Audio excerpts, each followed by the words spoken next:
Oh, baby, we're back at it again. It's that time.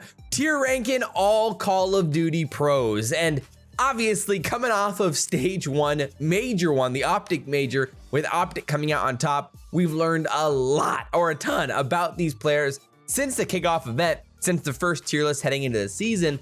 And so there are a lot of changes from the original list. And so, like I said, I mean, we have a ton to talk about. Without further ado, let's just get right into this thing. Let's go. All right, so this is the massive PSA before we actually start ranking these guys. It's how we actually rank these guys. And the question I always ask myself is, if I'm building a team to win stage 2 or dominate inside of stage 2, which player or which players do I want on my team? And so the higher you are in the tiers, the more likely I am to want you on my squad, all right? So that really is the basis for the tier ranking. And then the other question that I always ask myself, if you put this player on a league average team, let's say you have 3 teammates that are just the average player, and you put this player on that team, how much will they make an impact in helping them win? Obviously, it's still always gonna be pretty subjective, but there's a lot of things that we've learned about these guys, and I'm excited to talk about that with you today. Obviously, also last time I tried a different format, but today we're kind of going back old school. We're gonna be going player by player and just working through it. All right, so finally, let's get into tier listing these guys. Alrighty, so here we go. First player off the rip is Kenny, and I mean, I think he definitely like easily fits right into the A tier. He's been really, really good for LAT this year. I mean, he's been the most reliable, consistent player for them throughout all 3 game modes. And we've just really seen him thrive with the automaton in hand. And he seems to be at home, especially on Gavutu. And overall, Kenny's has been an absolute unit for him. So I think A tier just makes a lot of sense. So next up is Royalty, which is interesting because he was put in such a tough spot with NYSL. I think I got to put him in the E tier, unfortunately. But realistically, what happened with Royalty is like, I think in the right situation, he could be a really valuable player for a team. I mean, he's been so good inside challengers for such a long time at this point. But the problem is NYSL needs him to be an elite slayer to pair with Hydra on that team, because we're not getting that consistent slaying from, you know, Clay or Crim right now. And so you really need someone to pair with Hydra. It just puts Royalty in a really high pressure spot, a place that I don't think he's as comfortable as he'd like to be in that type of situation. And overall, I think on a different team, if he was more in a Bance role where they didn't require him to be an elite slayer every single game. And also, not to mention, this is just going to be a problem overall with this tier list, is that like we've only seen the subliners play 6 matches so far this year. On the other side of the dime is Atlanta FaZe, who's already played 11. So, you know, we've had 5 more matches of sample size for FaZe to get a feel for how they play this game.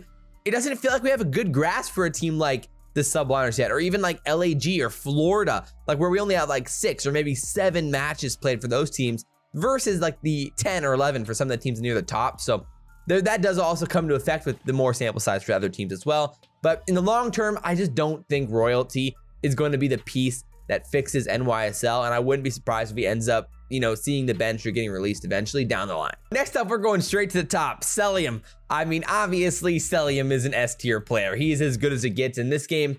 I mean, we talked about this heading into the year, like right when his game came out, I was talking about on the podcast, I'm like, yo, this game was made for Cellium. And we have seen that be the case. Cellium loves how this game plays, the ratty, weird angles that you can play, the automaton, not just that, but like, you know, flexing like Cellium does. It's just been great for him. And he's, you know, one of the top players in the game, if not the top player in the game. He's just been an absolute unit. So next up is Kleenex. And I mean, we might be doing double S tiers here. But he's just truly been fantastic for the Ultra. And he's been their best player inside Vanguard so far. So honestly, I think he's kind of locked into S tier right now. It's one of the top 8 players in the league. Also, we aim for 8 players in S tier. And then I give myself a little bit more liberty with some of the other tiers, like maybe up to 9 in A, and then like up to 10 in B. But like at that point, I don't want more than 10 in any tier, because obviously it's a tier list. You have to have actual real tiers that's distributed somewhat evenly. So long story short, I think Kleenex is just really, really good. He pushes the pace fantastic. He's been very good in all 3 game modes. And that's what I think is an important criteria for being near the top. It's a pretty balance across the board and consistent play. Kleenex hits all of those, not to mention he's a fantastic team player and his comms are on point. He's one of the most patient players in the game as well, mixed with his massive aggression. It's a really cool balance. I love how Kleenex plays, and he's been a blast to watch this year for sure. So talking about another player who likes to push the pace, but on a much different story recently is Pred on the Seattle Surge, and he is up next. And so obviously Seattle's on like what, a 4-game losing streak now, and losing to both OpTic and then Paris in the kickoff event on LAN. It's been a tough go for really the whole team, including Pred and even Sib, who were dominating in the kickoff event and even the first 2 or 3 weeks of stage 1, the round 11 wins against Ultra and against the Rocker and the 3-0 against NYSL. And so we've seen the best of Pred, and we've also seen some moments where he struggled, and now they look like a bottom 3 or 4 team in the league for sure right now. So we really need to see them bounce back. Actually, I might just rank Sib here too. Wait, give me a second to find him. All right, so I genuinely think both of these guys are fantastic players with a ton of upside this year. And we talked about this on the podcast, but it's weird how eerily similar in a lot of ways that the current Seattle situation feels like TK in World War II, which Accuracy was also on. But at that point, Accuracy was the young gun, and Chino and Theory were the 2 guys who ended up having to hit the bench for them to find their groove, the top 2-3 team in the league. And that's when they brought in Enable and they brought in Pharaoh, and then suddenly paired with Kenny and Accuracy, that team was insane. So we'll see what happens. I think it's fairly likely that they end up making a roster change if things don't go right here. I'm gonna put them both inside B tier. You know, I wouldn't be opposed to somebody having them in A tier, but these last 4 matches have definitely risen all the questions that we had after their dominance at the kickoff event, which was the new meta. And that's why at this point, I'm not really, counting the kickoff event as much, because it was literally the first week that pros were playing Control together. And it was also still the diffuse glitches were going on in Search and Destroy, the sound glitches, and that completely changed the S&D meta and bomb setups. At this point, Sib and Pred are right there inside B. So next up is actually Arcides, and I think he's another player who pretty easily fits inside the A tier as a incredibly valuable piece to, now not the best right now in the game, but second best team in the game right now, Atlanta FaZe. And Arcides had his best performances in some of these matches at the major, where he was absolutely frying, and we saw the best of Arcides at points. In the grand finals, he didn't play well, but in the semis and leading up to that, he was on fire, taking over matches. So we saw a fantastic Arcides, man. So not just his gun skill, but his comms and his positioning. Across the board, he's fantastic. So, okay, so the next player I'm including on this is Jimbo, because I think by the time this comes out, or at least by the time we have matches, it should be announced that Jimbo is in the starting lineup for the Paris Legion. At this point, I can't put him any higher than E tier. I mean, we haven't seen him play. There's no really evidence for him to be higher than E tier at this point. Clay is up next. Man, Clay is probably the first really tough player we have to rank here, because we obviously know how good Clay can be. I mean, come on. And when NYSL was at their best, I mean, Clay was at his best, basically like an A tier player last year at times when they were, top 2, top 3 type teams. But man, this year with the struggle that they're having, I mean, they're debatably the worst team in the league right now. I don't think I can put it much higher than C tier. I hope eventually we can get Clay, and I would imagine Krim will probably be around that area too, higher. But man, it's been a struggle for both of them.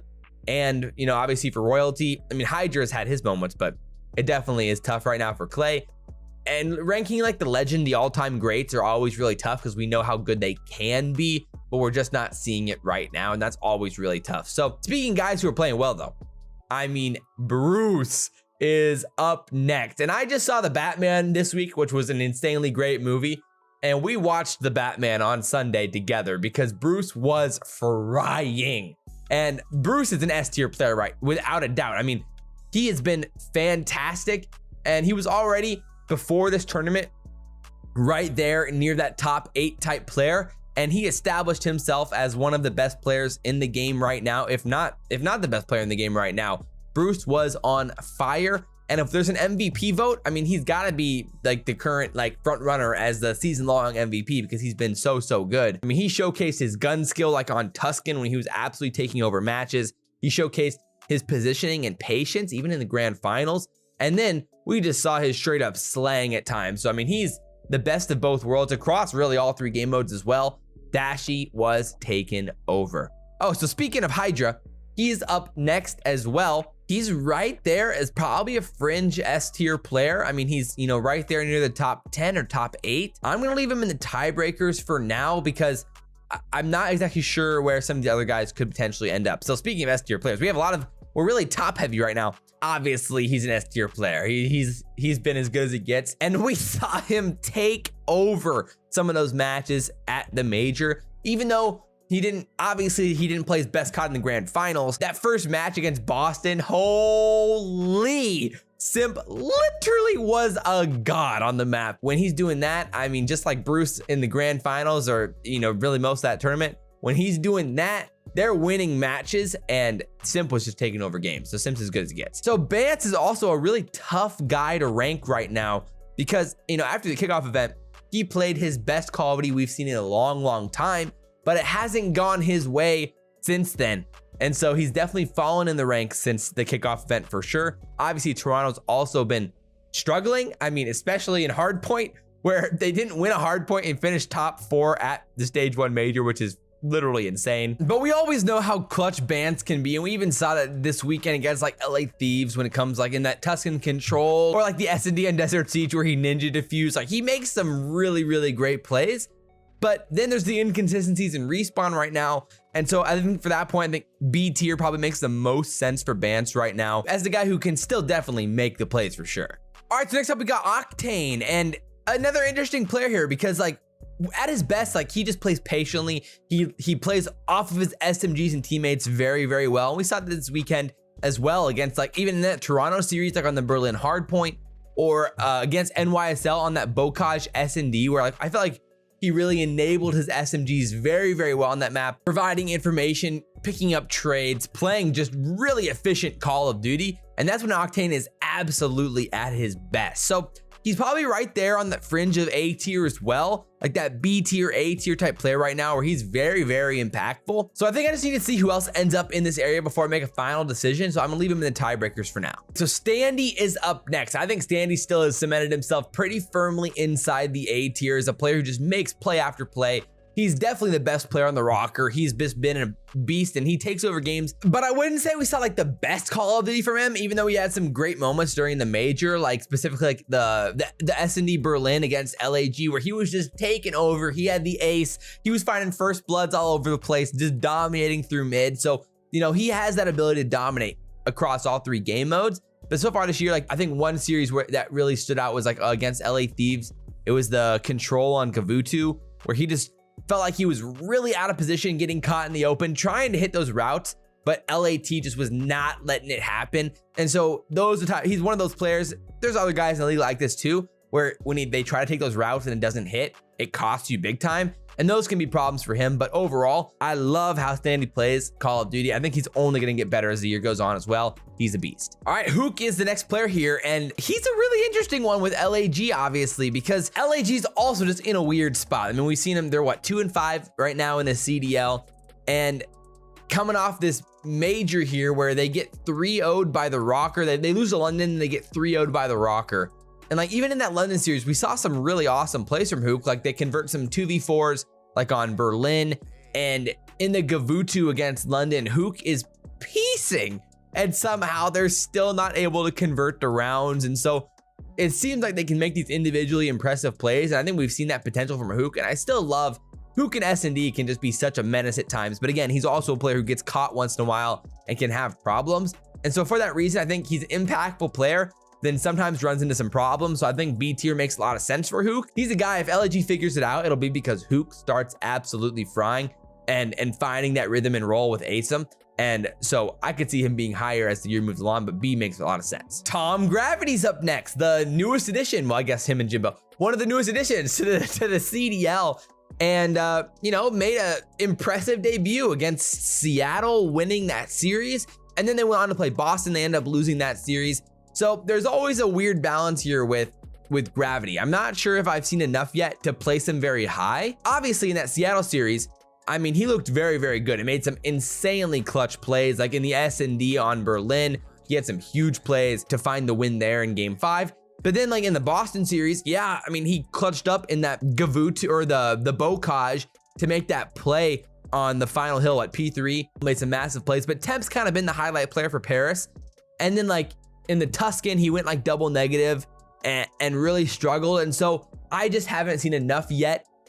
They've only played 2 series with Gravity, and now they're gonna be bringing in Jimbo. So I don't think it's fair to have him too much higher on the list right now. So I'm gonna put him in the E tier for now. But I know some people might think like, you know, he showed potential. I definitely think he did as well. So he could absolutely go way higher. Someone had him in D tier, I wouldn't mind. I mean, he played very, very solid. But for especially for a first debut on land. Speaking of another rookie here, we got Nero from the Boston Breach, and he might just be the streakiest player in the league. We thought Capsule was the streakiest player in the league. Nero is the streakiest player in the league. This dude will go from being like double negative to absolutely frying. I think it was like what, against Paris? He went, I think I have the note somewhere around here. He went 34 and 22 in that control on Tuscan. And in the previous series, like on that Bokash against Florida, he went 21 and 41. And like he started off that map 12 and 14 and then finished 21 and 41 on that Bokash. So like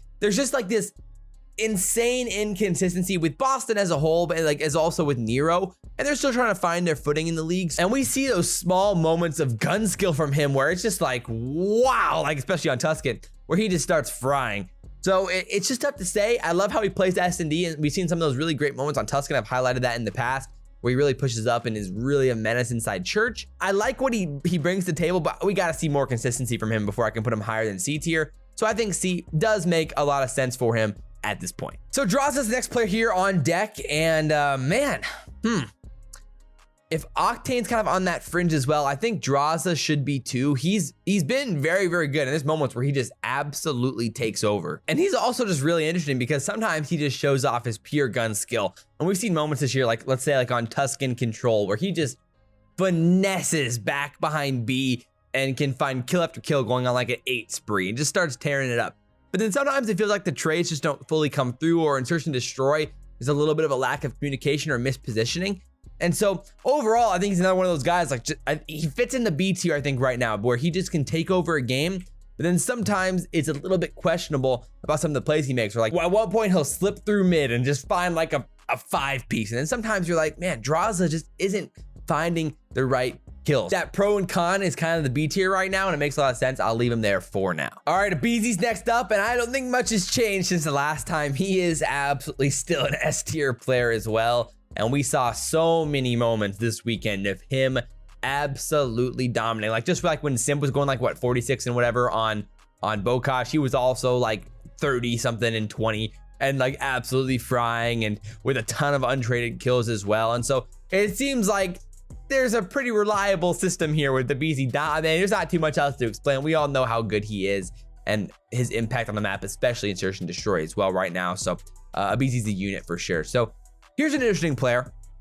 Mac. Too bad. I wish we had a more updated picture of Mac. And he's interesting for a lot of reasons, because like, you know, we saw him, like let's say against Paris, where he went like what, 36 and 22 and just absolutely fried on Tuscan Control. But then he has moments where he completely disappears. You don't even notice him on the map at times. And like when Sib and Pred are making big time plays, Mac's just kind of there. And it feels like he's the guy who's the most odd man out on the team, where you have the 2 young guys in Pred and Sib, and then you have Accuracy, the veteran. I think they should stick together for a while here, but I could see them making a change, and I think that would probably be Mac if it ended up being anyone. I'm gonna put Mac in the D tier for now, but that feels wrong because I know how important he can be on the map, and we saw that even last year. All right, next we got Mike, aka Major Maniac, and he is incredibly difficult to rank. We have seen some awesome moments from him this year, and even as the main AR for the Rocker, like he's taken over some games, but then at the same time, he has some horrible games. I mean, I think it was like what, the Gavutu, where like Attach was frying, but like Major Maniac was getting pieced. And so there's just games where you're like, what happened? And it's really hard to explain. Sometimes it just feels like he just is not finding a trade or just really off rhythm. And so I think for that, I'm gonna put him in the D tier. And also, you know, generally main ARs in my list end up getting pushed down the list because SMGs are just so crucial. Even in a game where we have an automaton that can absolutely cook, probably gonna be sitting down there in the D tier for now as well. So Capsule up next. And I think if Nero's in C, Cap probably has to go in C as well. And I mean, again, talking about potential, we've seen the gun skill from Cap, his quick twitchy movements and his gun skill and ability just to snap on someone. It's as good as we see in the CDL, but there's still a lack of consistency in S&D and overall just match to match between Boston and with Capsule. And so once we can start ironing that out for Boston, suddenly Capsule and Nero become really interesting as, you know, those B tier, A tier, or even higher players in the CDL. And Cap is a very, very fun player to watch. And we'll see him get better and better as the year goes on. So next we got Slasher. And man, it's so interesting for him because, again, a guy who he can be so consistent and then just have maps where it's just like, what happened here? And I think one of those, like the Gavutu against the Rocker, where he went like double negative, and you're like, what happened here? And you watch Drew and you're like, man, he's just getting isolated on rotations and having problems locking down, you know, like top turret and things along those lines. But then like you also see him make big time plays, like in the hard point, or no, it was at the other control against London on Gavutu. Like he found streaks like to clutch up an offense, and you get really excited about that. And then suddenly you're like, what happened? Like, you know, where was Slasher? Like, you know, it's just really interesting. You think on a map like Gavutu, he should be playing really, really well all the time, but it is tough. And then sometimes just LAG just makes these mistakes. You're just like, how does he slip through here? Like, what happened on this diffuse or this round of S&D? So I'm gonna put him in the C tier, kind of in a similar spot with, like, you know, like Clay right now. I think is a pretty decent comparison, and maybe even Crim6. I think Crim will probably end up in the C tier as well. So we'll see what happens. But Envoy's up next, and we currently have the OpTic picture of Envoy, but you know, I think Envoy at this point, with how well he's played, solidified himself inside the A tier as well. He's been very, very, very good. And like, especially in the Toronto and New York series, where, I mean, my word, those two series were as good of Envoy we've seen in a long, long time.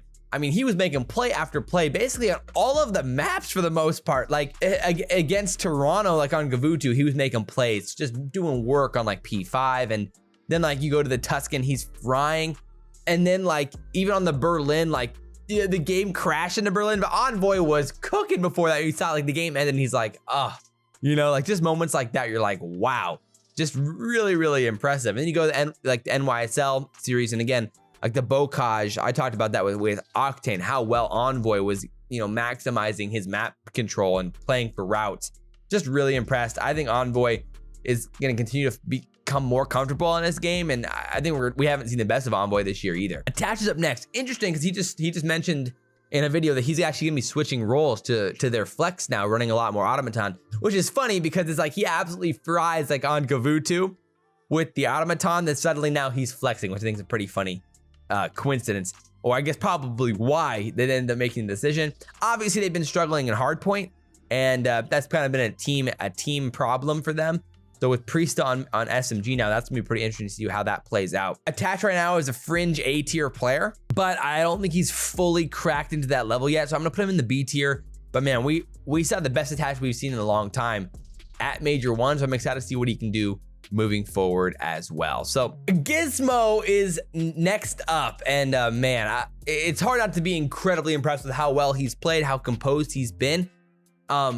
Obviously, he had a mixed bag of moments at the Major, but I mean, he was unbelievable leading up to the Major. And then you get to the Major and he still had some fantastic plays, even though it seemed like some people were a little bit down on how he played. I think it was more about the OpTic series specifically. But before that, like in the LAG series and the Toronto series, Gizmo had some huge moments that clutched them up games, like on the Gavutu against Toronto. I think the Control, he had some massive moments with the streaks in hand, or to get the streaks to give him a chance in that map. Then he'll have his bad moments, like, you know, he finds the 2-piece, I think that was like on the Berlin S&D against LAG. Then he heat checks, challenging it automaton with an MP40. So you see the youth in his gameplay still. I'll be honest, I'm insanely impressed with Gizmo, and I think I'm gonna put him inside the A tier. He's been awesome. I think some people might be willing to put him in the S tier.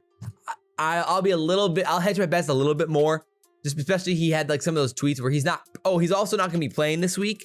So he had to head home for some personal reasons. And so we'll see what happens, but there's been a lot going on in his life. He put out a tweet talking about some of those things. So hopefully he's doing all right. But you know, in the game, he's been very, very good. And I like what Gizmo brings to the table. So here's a fun one. We got Big Wake up next. And I mean, talk about a tough team to rank. Florida, I mean, we only got to see them play one series. They lost to Boston. You know, they're 2-4 right now. We actually saw Wake running the automaton and Skies running the main sub. Then we saw Big Wake turn on the Jets. And like, you know, in the control on Tuscan, he was just frying. But then the real problem here, there's no other team this could happen with. Big Wake went 37-13, dominating, piecing, tons of damage too.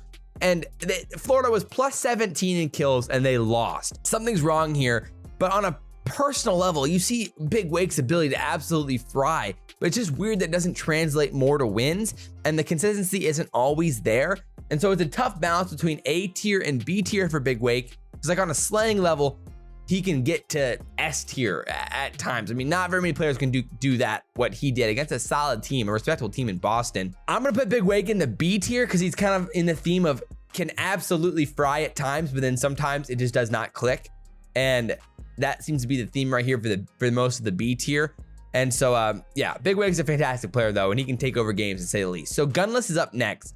And I think Gunless has been fantastic. He's been the most consistent player for LAG. I'm gonna put him in B tier, even though I think he absolutely has an argument to be an A, because he's been that good for sure. You know, a guy like Octane, I think would have a little bit better of an argument above him right now. And there's a few other guys, like even like a Pred or a Sib, you know, you could argue has played incredibly well, but also moments where it hasn't been there. But Gunless has been very consistent. I think you do have to give it to him as the most reliable player on LAG for sure. So now we got Vivid, and we got to see him snipe for the first time this weekend on Desert Siege, and he actually had some good moments. But then again, with Florida, it's like they just keep relying on it, and they love this idea of main sniping, like Dave Patty was sniping, and then he sniped every single round, and then like same thing with Vivid. I just think teams are getting too stuck on a sniper idea at times. Vivid as well, man. At times I love how Vivid plays, and at times I'm like, what is happening? And so he's a tough one for me. Like I could see an argument. Some people might have him in B tier. Some people might have him in E tier. Like I think there could be that big of a discrepancy with how people view Vivid. So you might be one of the most controversial people on this list for sure. I think I'm gonna put him in D tier though. I just not comfortable playing with him right now because at times you just can't rely on him at times to make the right plays. And you could argue that with Big Wake or with Skies, and I totally understand that, but I think that's kind of the problem with Florida right now. And then you just never know when it's gonna click. I think Vivid has that problem too. Oh baby, get your robes out, ladies and gentlemen, get ready to go to church because we got the Pope up next. Illy, we still have the Empire picture of him. I'm not sure why I couldn't find an OpTic picture of him, but talk about a player who played his best COD in a long time this weekend. The Pope showed out. Illy was awesome to watch this weekend. And I mean, at this point, I think he understands how Vanguard plays. He plays this game very, very well. And we saw him make some icy plays as well this weekend. I think you gotta put him in A tier after how well he played with that many matches played this weekend. Seeing that much sample size at this point in Vanguard, Illy's a beast.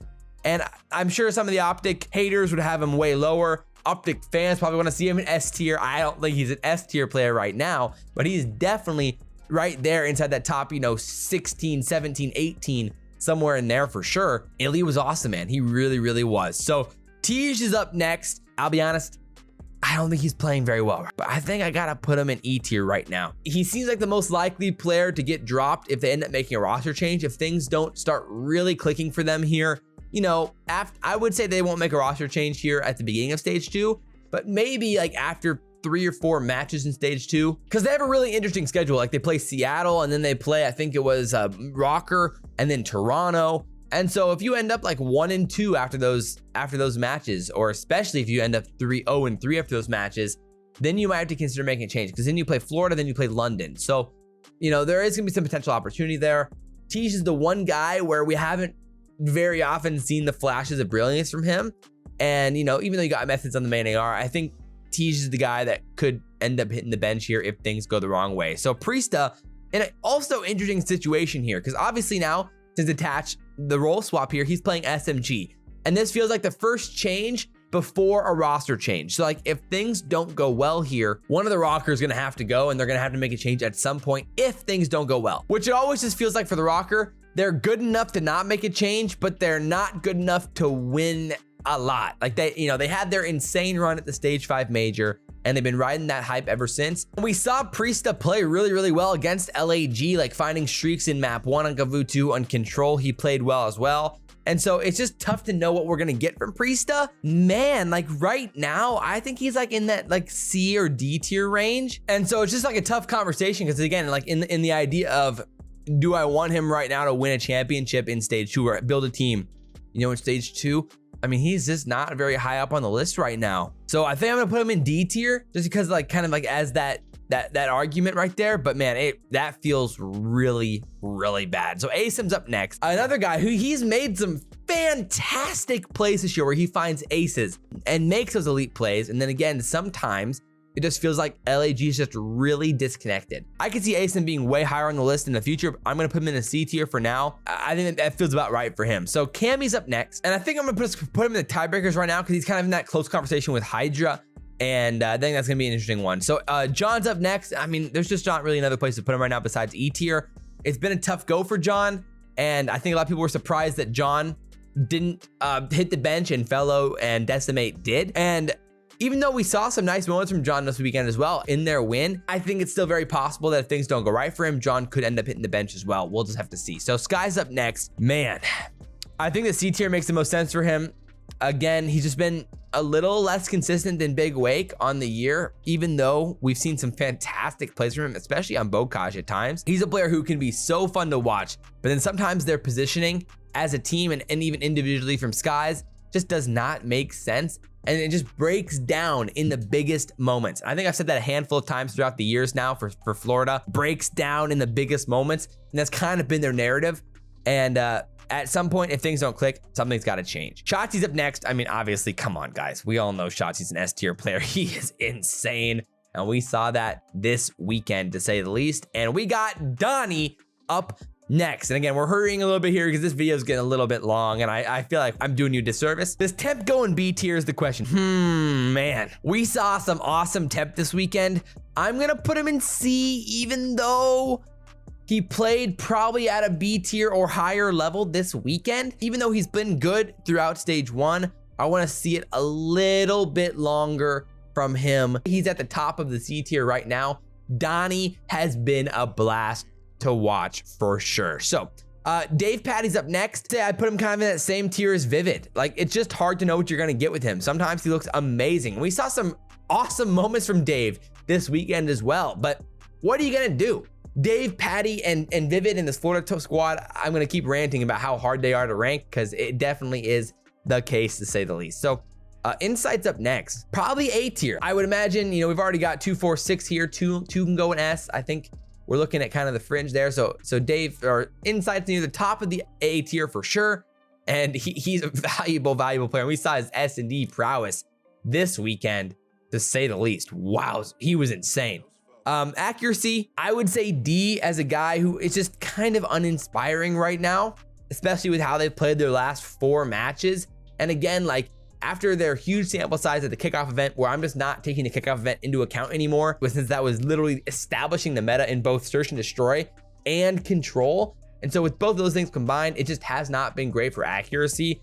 And we saw some really tough moments for accuracy, even though he had some nice clutches against OpTic. Like on that Tuscan against OpTic, he went 13-32. Like when Pred was going 38 and 30, you're like, oh my word, accuracy can't trade a kill for his life right now. And things just were not going well. When things aren't connecting like that, I think that's where you have the problems. And I'm gonna throw accuracy in the D tier for now. We got the king up next, OpTic Scumpy, Scumper Jumper. And I think he's definitely inside the A tier at this point. I mean, he played some awesome Call of Duty this weekend. What else you gotta say? Like, Scump was frying. And when you have the whole OpTic team playing like that, I mean, they all played incredible. And like we saw those moments of insane gun skill from him, like the 4-piece against Seattle, and just insane, awesome moments like that. Like he goes huge against FaZe in the Tuscan Control, like vintage Scump slaying in some of those defensive rounds. I mean, he just looked awesome. And so overall, you gotta be happy with Scump. And I think the highlight was probably that Gavutu against FaZe where he went 33 and 14. Holy. Like, night this man. This dude was absolutely piecing. Gotta love that from the king for sure. Crim's up next. I mean, I think C tier makes a lot of sense at this point. He's kind of on par there with Slasher or Clay in that level of veterans, but we need to see a lot more from them moving forward if they want to be great. So then we got Zero up next, and Zero is a very interesting one. Kind of like Temp, like a surprise this year with how great Zero has been. Like we really thought, I mean, obviously the other young guys have been the highlights for the most part, but bro, this weekend Zero was balling. And so it's like, I could see an argument for B tier or higher for Zero, but I'm gonna put him at the top, like literally the tippy top of the C tier right now. He's playing some really good Call of Duty and can be a valuable asset to a team. Overall, I think there's some other guys who do it a little bit better than him. So Afro, his teammate, is up next. Tiebreaker, because we have to have a conversation there. Nasty's been awesome, man. I would throw him in the B tier as an SMG slayer. He's done exactly what London need him to do. And for a top 4 or 5 type team for London right now, I mean, man, they're a blast to watch. And Nasty has been a big reason of that. And last, but certainly not least, is Zinni. And I have no idea what to think about Zinni at this point. He's either in the C or D tiers, I'd say, but like he hasn't been playing like really any worse than Clay. But like the problem is, do you give Clay the benefit of the doubt?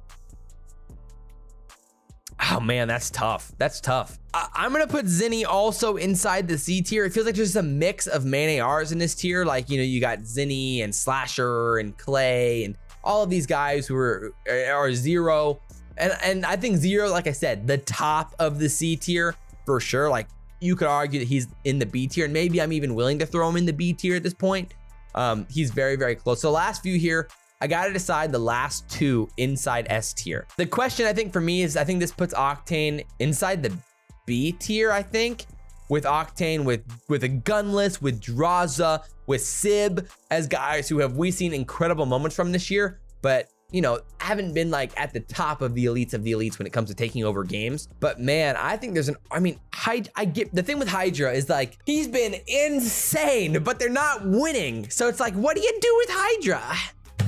That's what's tough. Any of these 3 are probably the 3 guys, you know, and you could maybe throw all 3 of them in S tier, but I really want to limit it to 8 players in S tier to keep it at least a little bit more of an exclusive club as the top 8. Right now in Vanguard, I think in the right place. Hydra is such a good player, man. I don't care. Hydra's insane. I'm gonna throw Cammy inside the A tier. Afro has been awesome, and they're winning, and they're playing great, and Afro's taken over games. We haven't seen that as much from Cammy the past like 4 or 5 matches for Toronto. And so right now in Vanguard, heading into stage 2, I think Afro's an elite player. I think Hydra's an elite player, and this S tier feels pretty good to me. So that was the tier list. I hope you guys enjoyed it. I mean, again, ranking off of which players I would want to make a roster to dominate in stage 2, it gets really tough.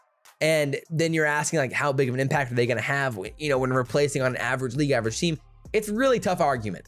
And so I can see the argument for some of the veterans being higher. Like I think some of the guys that people aren't going to be very happy with would be like a guy like, you know, Priesta or maybe a Vivid lower. But again, someone has to go in the lower tiers. And I even took liberties in this one with not as many guys in lower tiers. So long story short, I hope you guys enjoyed this video. I know these are always controversial, but like, what are you gonna do? You know, someone's got to go down to the lower tiers. These guys are all pros. Any of them could be a valuable player on a championship team at the end of the day. Like Bance was nearly about to retire and then like was the MVP of stage 2 last year. Like if things go right, if teams click, if the right 4 players come together, they can be elite. But right now with how players are playing going into Vanguard stage 2, this is where I'm at. Appreciate you guys for watching. Drop your comments down below. Check out this video, absolute banger of a tips video about gun skill and improvement. I think you guys would absolutely enjoy that, how the pros dominate. And we'll talk to you guys very soon. Peace.